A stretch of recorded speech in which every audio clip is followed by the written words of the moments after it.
Hello, I'm Peter Cullen. I play the part of Optimus Prime, a role that I did play back in 1984 and 85 until 1986 in the movie. This is really exciting to be resurrected and to be in the Transformers video game, and I'm proud to be a part of it. I'd never really done a mechanical character before. I certainly didn't understand the concept, so I was totally confused. I just gave it my best shot, just said, this is what I think a leader should be, you know, and I got it. But when I do Optimus Prime, I employ, you know, facial resonance and chest resonance and down here, boom, you know, I try to vibrate these areas in my body, and which gives them that, and then I use a little more breath control and stuff. But there's an interesting quote that is, peace is the right of all sentient beings. That was one. Hold on to your dreams. The world is built on dreams. And I'm wondering if that perhaps wasn't one of the reasons that it was so successful, you know, that kids had something to think out outside of the box that wasn't everything they'd seen before. So get hooked on it, get good at it, and roll on. Autobots, transform and roll out. My name is Frank Welker, and I'll be playing the role of Megatron in the Transformer action game. I originally landed the role of Megatron on a general audition. They had all of the characters, all these drawings and models, and the sign said, you know, pick 3 or choose whatever you want to do, you know. So, I mean, I just tried them all, but I saw Megatron and I just fell in love with that instantly. This was an opportunity to try something, you know, a little bit more villainous. I really do love Megatron. I love doing Megatron.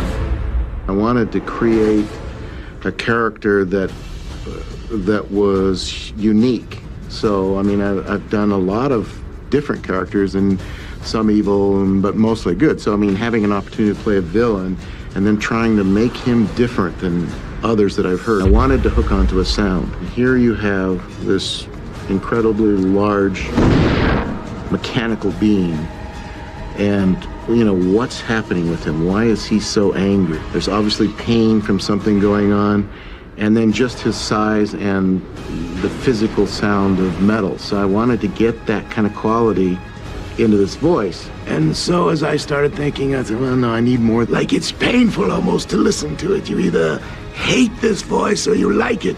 But when you go into a room, you're gonna turn around when you hear it. You are the last thing standing between me and my destiny, Optimus Prime. What are you doing today?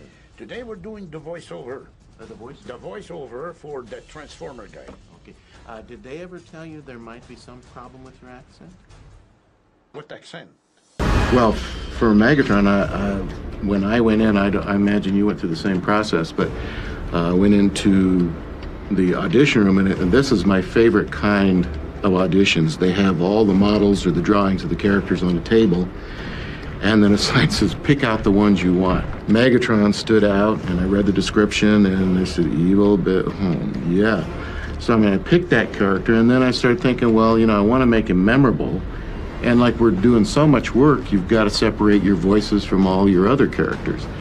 And I'm thinking, well, you know, he's metallic, and he's evil, and he's angry, maybe there's some hurt in there, and throw in some things that make him sound a little more agitated and angry, and something that will be a little harder for him to steal from me later on, which you know damn well he will. Autobots, transform and roll out. I'm shuffling through the pages, and I finally, you know, BS, BS, my line, BS, BS, my line. All actors. I get to the point where I'm getting killed by them, you know? Most of the time you get your scripts way in advance and you study them. Here's 2 guys sitting at the bench with a donut and a cup of coffee going, you kidding, I kill you? Yeah. Are you serious? Yeah. But I mean, it was kind of a shock, and we had no idea what that meant. I mean, that meant a lot to a lot of people. I mean, there were some kids that were very, very shocked by that. Yeah, well, we didn't know that. We didn't even know it. We were both a little in shock to see this tremendous fan base. If it weren't for the fan base and the racket they made on the internet, somebody would be playing me and somebody would be playing you like a harmonica. So who do you think would have played me? Danny DeVito. I went for character trait and having the leader being the most predominant part of it, you know, in the character breakdown. And I just pulled from people in my life that had a great influence on me. Transform and roll out. My goal in this business was always to see if I could make him laugh water through his nose. And if I could do that, I'm done.